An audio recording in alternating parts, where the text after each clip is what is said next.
Hello दोस्तों, मैं advocate इंद्रजय Singh Rajput. आज हम लोग बात करने वाले हैं, यदि कोई व्यक्ति झूठी एफआईआर दर्ज करा देता है तो उससे कैसे बचा जा सकता है।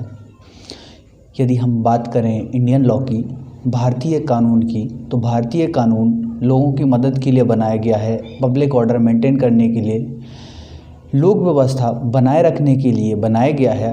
परंतु हर एक कानून के जैसे इंडियन कानून का भी भारतीय जो कानून है उसका भी बहुत ज़्यादा मिसयूज़ हो रहा है, बहुत ज़्यादा दुरुपयोग हो रहा है। उसके तहत बहुत सारे निर्दोष लोगों के लिए झूठी एफआईआर करके फंसा दिया जाता है। अब झूठी एफआईआर करना कोई बड़ी बात नहीं है, पर झूठी एफआईआर एक बार दर्ज हो जाने से जो व्यक्ति हैं वो बहुत ज़्यादा परेशान हो जाते हैं जिसकी एफआईआर दर्ज कर दी जाती है। तो यहाँ हम लोग बात करने वाले हैं कि एफआईआर से कैसे बचा जा सकता है। बहुत सारे हम आपको ट्रिक बताएंगे कि शुरुआती लेवल से जाके आखिरी तक, मतलब प्रारंभिक अवस्था से लेके अंतिम अवस्था तक कैसे बचा जा सकता है, इसमें हम लोग बात करेंगे।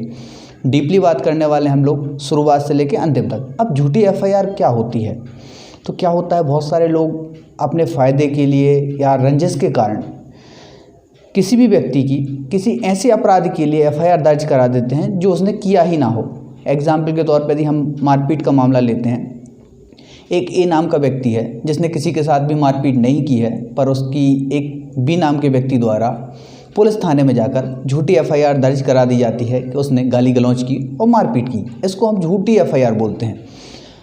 व्यक्ति ने अपराध किया ही नहीं है और उस अपराध के लिए उसको फंसाने के लिए, झूठा फंसाने के लिए, रंजिश के कारण उस व्यक्ति की एफआईआर दर्ज करा दी जाती है। एफआईआर मतलब फर्स्ट इन्फॉर्मेशन रिपोर्ट, प्रथम सूचना रिपोर्ट। प्रथम सूचना रिपोर्ट की जब हम लोग बात करते हैं तो ये पुलिस थाने में जाके दर्ज कराई जा सकती है या कोई व्यक्ति आवेदन भी दे सकता है आपके विरुद्ध और एफआईआर दर्ज हो जाती है। अब हम लोग बात करें, एफआईआर यदि आपकी झूठी दर्ज करा दी गई है तो आप शुरुआती स्टेज पर कैसे बच सकते हैं। तो मान लीजिए एक पुलिस थाना है जिसमें आपकी झूठी एफआईआर दर्ज करा दी गई है और अपराध दो प्रकार के होते हैं, संज्ञेय और असंज्ञेय, कॉग्निजेबल, नॉन कॉग्निजेबल। संज्ञेय अपराध जो होते हैं वो गंभीर प्रकृति के होते हैं और असंज्ञेय मामले जो होते हैं उतने ज़्यादा गंभीर नहीं होते हैं। संज्ञेय मामलों में एफआईआर दर्ज होती है, प्रथम सूचना रिपोर्ट दर्ज कराई जाती है। और जब असंज्ञेय मामलों की हम बात करते हैं तो असंज्ञेय मामलों में एफआईआर दर्ज ना कराकर सीधा परिवाद दर्ज कराया जाता है। ये परिवाद जो होता है एक तरीके का आवेदन होता है जो न्यायालय में दिया जाता है और न्यायालय से यह प्रार्थना की जाती है कि ऐसे व्यक्ति के विरुद्ध कार्रवाई की जाए। तो अब हम बात करने वाले हैं एफआईआर की। आपकी झूठी एफआईआर दर्ज करा दी गई है पुलिस थाने में। यदि मान लीजिए असंज्ञेय मामला है तो फिर वो मजिस्ट्रेट के पास होगी कार्रवाई आगे की, और यदि संज्ञेय मामला है तो संज्ञेय मामले में जो एफआईआर दर्ज करा दी गई है, एफआईआर के संबंध में आपके लिए गिरफ्तारी के लिए बुलाया जाएगा और आपसे पूछताछ की जाएगी। तो आपके गिरफ्तार होने के पूर्व भी आपको क्या करना है, पुलिस थाने जाना है और पुलिस थाने जाकर ये बताना है कि हम निर्दोष हैं और अपनी निर्दोषिता का सबूत भी देना है। अब निर्दोषिता आप कैसे साबित करेंगे, जैसे मान लीजिए जिस डेट में, जिस टाइम पर ये एफआईआर में लिखा गया है कि आपने ये अपराध किया है, मान लीजिए मारपीट की है आपने, तो मारपीट का एक टाइम है और एक डेट है। अब टाइम और डेट यदि जो दे दी गई है, उस डेट और टाइम में आपको क्लियर करना है कि आप कहाँ थे उस टाइम। जैसे मान लीजिए आप एग्ज़ाम दे रहे थे, कहीं परीक्षा दे रहे थे और उसी टाइम पे ये बताया जा रहा है कि आपने किसी के साथ मारपीट की है, तो ये तो संभव है नहीं, मतलब आपको झूठा फंसाया गया है। तो इसी प्रकार से आपको और सबूत भी देना है। जैसे उन्होंने बोला कि एक सिविल लाइन करके जगह है जहां आपने मारपीट की है या आपने चोरी की है या कोई भी अपराध किया है। अब उन्होंने एक पर्टिकुलर टाइम लिखवाया है और डेट लिखवाई है। अब उस डेट और टाइम पे आप सिविल लाइन में ही नहीं थे, आप मान लीजिए कहीं ऐसी शॉप पे बैठे हुए थे जहाँ कैमरा लगा हुआ है, तो आपके पास निर्दोषिता साबित करने के लिए वो जो फुटेज है, वीडियो फुटेज है, वो आप ला सकते हैं और पेश कर सकते हैं पुलिस थाने में। आप जिन व्यक्तियों के साथ थे उन व्यक्तियों की साक्ष्य करा सकते हैं। ऐसे ही यदि मान लीजिए आपकी किसी एक स्थान पर उपस्थिति की बात की जा रही है, किसी, जैसे ये वीडियो हम सागर से बना रहे हैं, तो सागर में आपकी एफआईआर दर्ज कराई जाती है किसी भी थाने में, और आप उस डेट में इंदौर में थे। इंदौर में आप मॉल घूम रहे थे, डीबी मॉल है या बहुत सारे मॉल हैं, तो उन मॉल में भी कैमरे लगे होते हैं, उनसे एक फुटेज लेके आ जाओ। आप किसी पर्टिकुलर संस्थान में आप थे, उस संस्थान में भी कैमरे लगे होते हैं, या कई बार जिस एरिया में आप घूम रहे थे आप ये आइडेंटिफाई करो कि उस डेट और टाइम में आप किस एरिया में थे।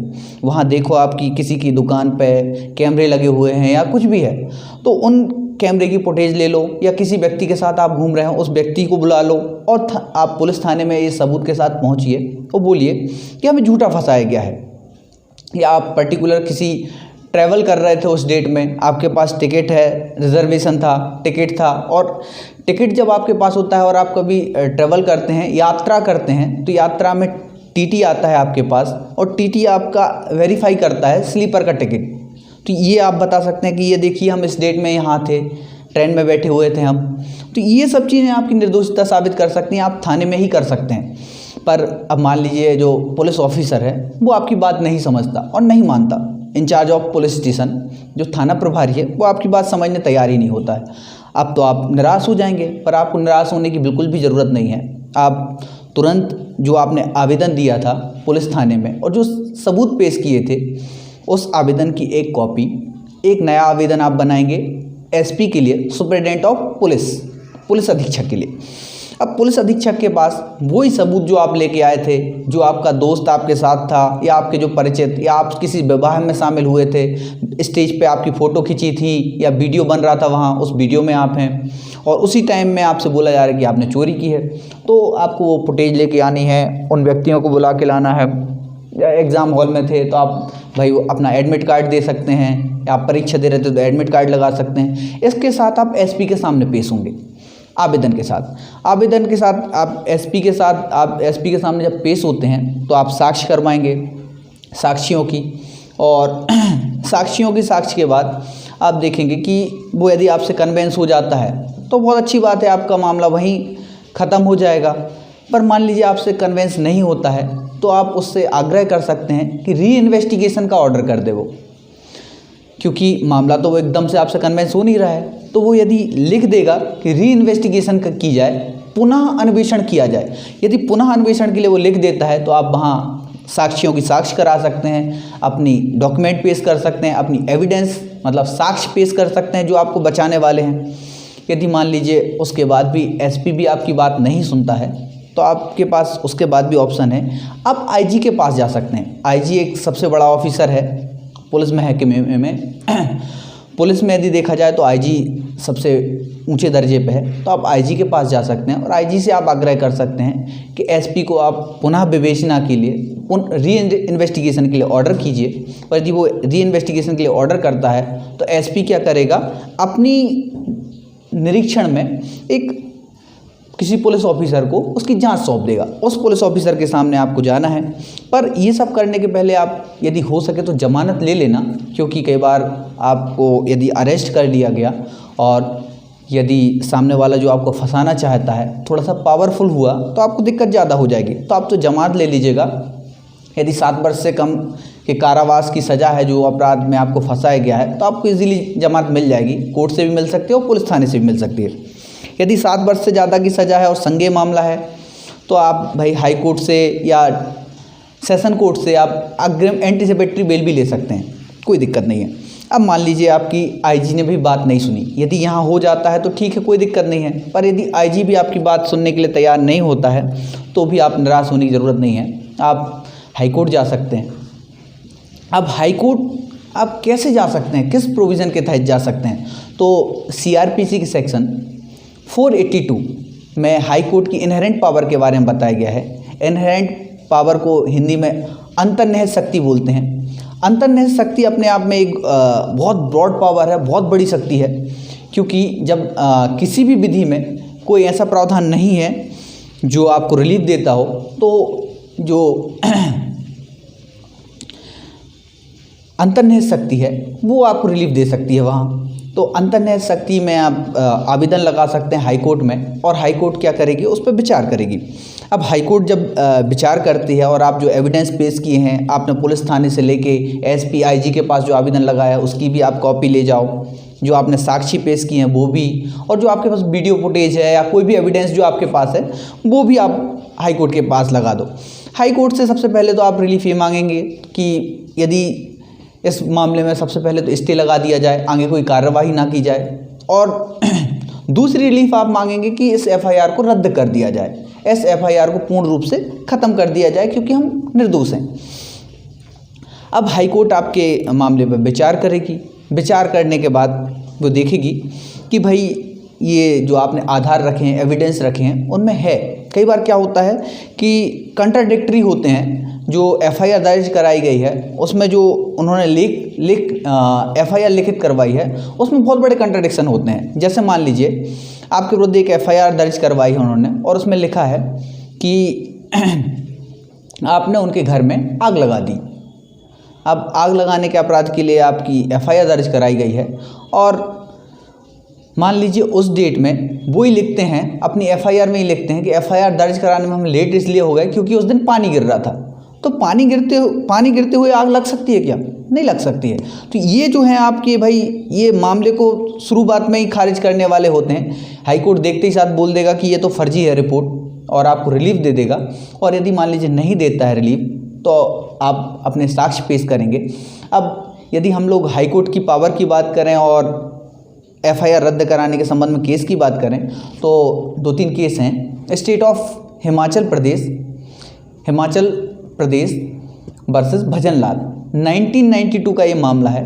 एक और मामला है, ये 2017 का मामला है, ये परबत भाई अहीर वर्सेस गुजरात राज्य, ये 2017 का मामला है। ये दोनों मामले जो है इनमें आधार बताए गए थे कि एफआईआर को कब रद्द किया जा सकता है, किन मामलों में किया जा सकता है। तो ये 482 में जो 3 आधार बताए गए हैं, सबसे पहले तो 482 के जो 3 आधारों की हम चर्चा कर लेते हैं। पहला है आदेश को प्रभावी करने के लिए, यदि जो सुप्रीम कोर्ट ने या किसी लॉ के द्वारा जो ऑर्डर दिए गए हैं उनको प्रभावी करने के लिए, ठीक है। दूसरा है न्यायालय की कार्यवाही के दुरुपयोग को रोकने के लिए। यहाँ आप मिसयूज़ तो कर ही रहे हैं न्यायालय की प्रक्रिया का, किसी व्यक्ति को झूठा केस में फंसवा रहे हैं तो प्रक्रिया का दुरुपयोग कर रहे हैं, इस आधार पर भी एफआईआर को रद्द किया जा सकता है। और न्याय के उद्देश्य की पूर्ति के लिए, न्याय के उद्देश्य की पूर्ति मतलब एक व्यक्ति के विरुद्ध झूठी एफआईआर दर्ज की जाती है तो क्या किया जा रहा है, उसको प्रताड़ित किया जा रहा है। यहाँ जस्टिस है, न्याय है, कहीं नहीं है न्याय, ठीक है। तो यहाँ क्या किया जाएगा, न्यायालय इन 3 आधारों पे तो कर ही सकता है इनहेरेंट पावर का यूज़। अब एफआईआर रद्द कराने के लिए और भी आधार हैं। यदि मान लीजिए आपका समझौता हो चुका है, उसके बाद भी एफआईआर ख़त्म नहीं हो रही है, तो ये भी आधार है रद्द कराने का। इसके बाद है कि जो मैटर है जिस पे एफआईआर दर्ज कराई गई है वो दिख तो रहा है क्रिमिनल, आपराधिक, पर है पूर्ण रूप से सिविल व्यवहार, मतलब प्रॉपर्टी से रिलेटेड मामला है, और उसमें आपको झूठा फंसाया गया है आपराधिक मामले में, तो आप ये भी आधार होता है एक। दूसरा होता है मैलिशियस इंटेंशन, दुर्भावना पूर्ण आशय से आपको फंसाया गया है, मतलब पूर्ण रूप से मामला था ही नहीं कुछ, आपको केवल फंसाने के लिए एफआईआर दर्ज कराई गई है। और दूसरा है कि जो अपराध आप पे आरोप लगाया गया है वो प्रथम दृष्टया अपराध बनता ही नहीं है। यदि वो अपराध आप पे बनता ही नहीं है, जैसे मान लीजिए बोला जा रहा है कि आपने मारपीट की है, मारपीट करोगे तो भाई जिस व्यक्ति के साथ आप मारपीट करोगे उसके शरीर पर चोट के निशान होंगे, उसके शरीर पर कोई चोट का ही निशान नहीं है, तो आपने मारपीट कैसे की, ठीक है। यदि घटना के संबंध में कोई साक्षी नहीं है तो कहाँ से प्रूफ हो रही चीज़ें। जिस चीज़ की आपके विरुद्ध एफआईआर दर्ज कराई गई है उसके संबंध में कोई भी साक्ष्य नहीं है, तो ये आधार होते हैं एफआईआर को रद्द कराने के लिए।